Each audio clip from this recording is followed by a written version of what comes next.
do so again and again and again. It openly professes its goal to destroy the state of Israel. It subjugates Gazans. It steals their foods. It shoots them when they try to move to safe zones. And I think it's instructive that now many Gazans are fighting back. They're begging us, they're begging the world, free us,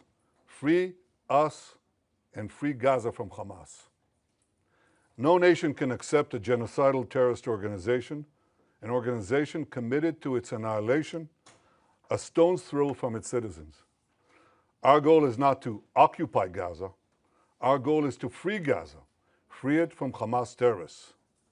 The war can end tomorrow if Gaza, or rather if Hamas lays down its arms and releases all the remaining hostages. Gaza will be demilitarized. Israel will have overriding security responsibility. A security zone will be established on Gaza's border with Israel to prevent future terrorist incursions. A civilian administration will be established in Gaza that will seek to live in peace with Israel. That's our plan for the day after Hamas, and let me summarize it. 5 principles for concluding the war. 1, Hamas disarmed. 2nd, all hostages freed.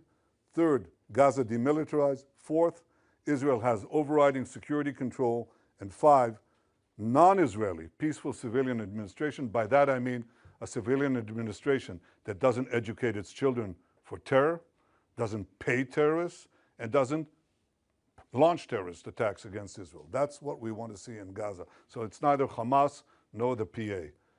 That's our plan. Given Hamas's refusal to lay down its arms, Israel has no choice but to finish the job and complete the defeat of Hamas. Now, we've done a great deal. We have about 70 to 75% of Gaza under Israeli control, military control. But we have 2 remaining strongholds, okay? These are Gaza City and the central camps in the Muasi. That's roughly, it's schematically presented here, but it's fairly accurate. Last Thursday, Israel's Security Cabinet, instructed the IDF to dismantle the 2 remaining Hamas strongholds in Gaza City and the central camps. Contrary to false claims, this is the best way to end the war and the best way to end it speedily. We will do so by first enabling the civilian population to safely leave the combat areas to designated safe zones. In these safe zones, they'll be given ample food, water, and medical care, as we've done before.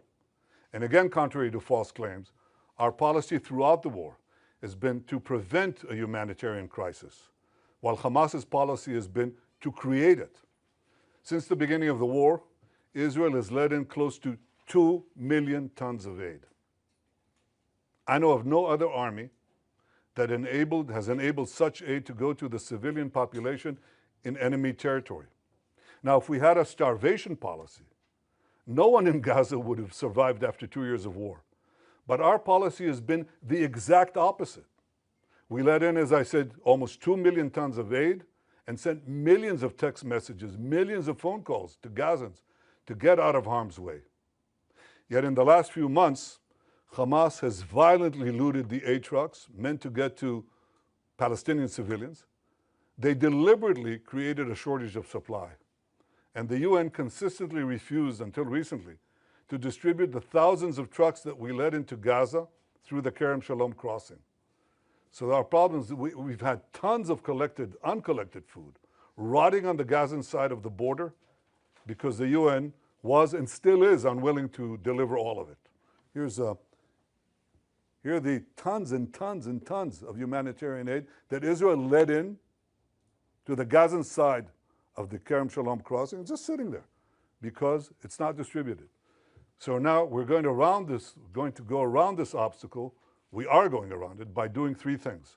1, can I show this, please? Okay. Designating safe corridors for humanitarian aid distribution. No, that's showing the problem, not showing the solution, but here it is. First, designating rather safe corridors for aid distribution. You can drive trucks there and you'll be safe. Second, increasing the number of safe distribution points managed by the Gazan humanitarian foundations. And 3, airdrops,